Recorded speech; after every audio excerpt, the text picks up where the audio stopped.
Mimpi sektor pertanian, dulu aku ketemu BM se-Indonesia. Kami diskusi, ada yang keras bertanya, IPB, Andala, silahkan bertanya. Aku beritahu, Pak gini-gini, aku jelasin satu-satu. Ini dulu. Justru hari ini, apa yang saya sampaikan dulu pertemuan itu, hari ini kami ingin menyampaikan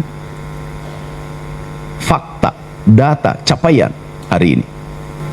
Negara ini butuh, negara, perusahaan apapun membutuhkan kritik konstruktif.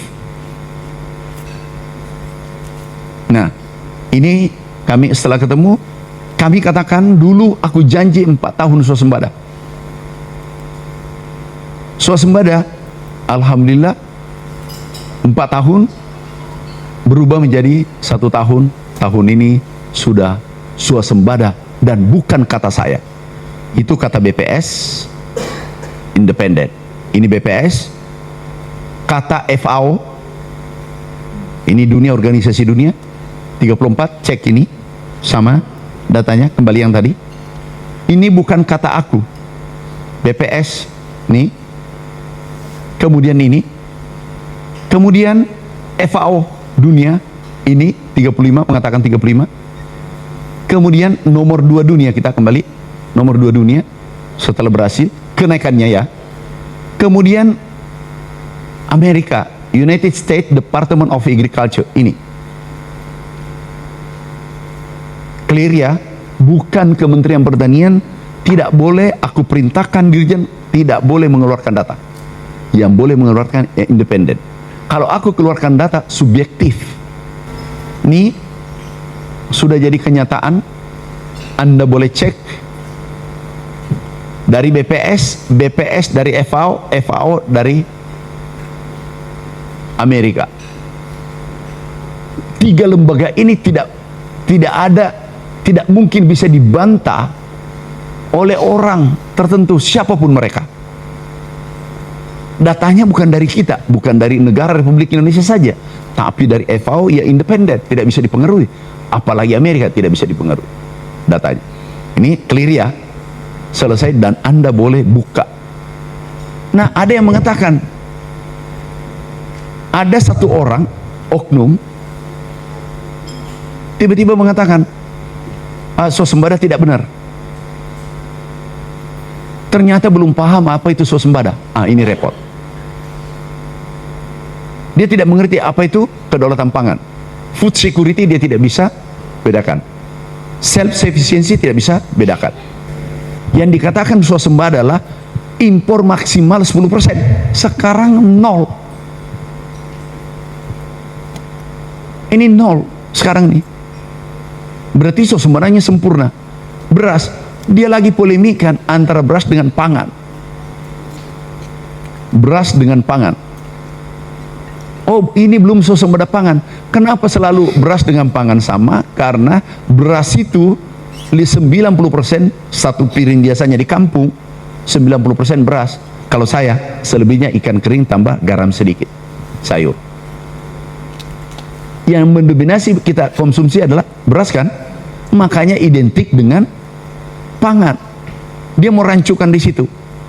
Yang lebih parah kalau, maaf kalau ada saya sarjana hukum mengamat pertanian, repot ini negara. Tapi sarjana pertanian mengamat hukum, hancur ini republik. Tahu salah kebijakan itu jauh lebih berbahaya daripada koruptor dan perampok sekalipun. Hati-hati. Salah statement bisa nggak pertanggungjawabkan di akhirat, berdosa pada 286 juta orang kalau salah. Oke, next kita lihat Bulog. Ini Bulog tertinggi, ini tertinggi sejak 69, sejak 69 bisa lihat. Nah, itu mulai 69 sampai tertinggi selama Republik ini merdeka. Ya, sudah. Tertinggi selama merdeka. Dan tidak ada yang bisa bantah. Ini data BPS. Dulu 84, Pak Harto 2,7 juta ton. Sekarang 5,23 juta ton. Ada yang pengamat mengatakan salah. Kalau salah, dirut Bulog di penjara. Nilainya 60 triliun. Paham maksudku? Ini ditangkap. Gudangnya 3 juta ton, sekarang 5 juta ton, sudah sewa 2 juta ton. Ya Pak Dirut. Dan seluruh mahasiswa Indonesia boleh cek. Seluruh teman-teman kalian, saudara anak-anakku yang saya cintai, cek gudang dimanapun Anda berada. Cek data ini. Kenapa? Konsekuensinya kalau salah di penjara. Berarti FAO, BPS dari Amerika, Bulog. Terus yang terakhir, nggak ada rekomendasi impor keluar. Lah uju-uju tiba-tiba datang menyalahkan.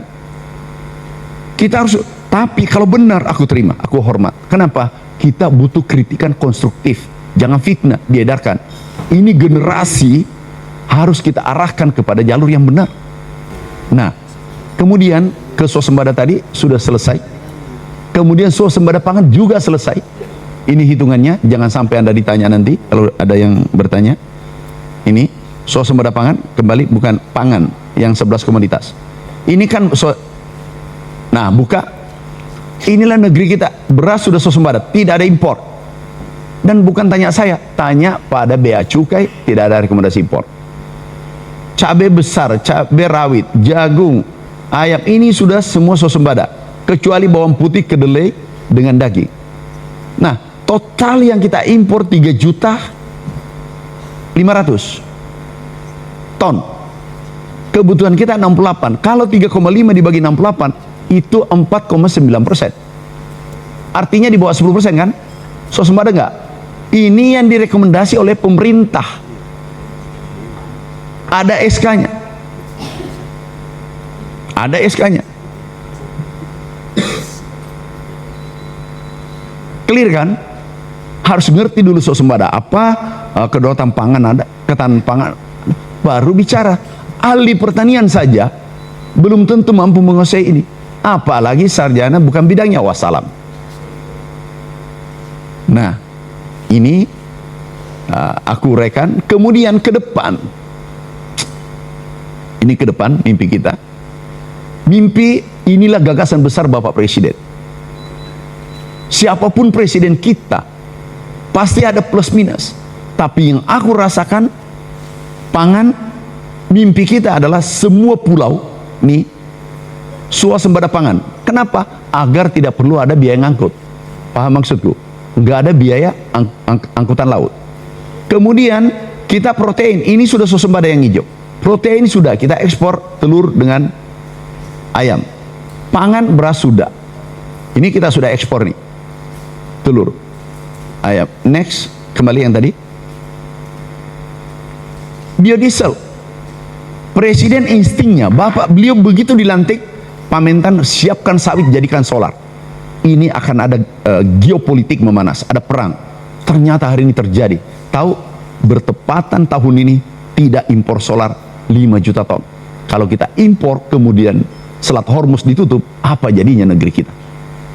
Pangan, krisis pangan. Kemarin Australia meminta pupuk dari Indonesia.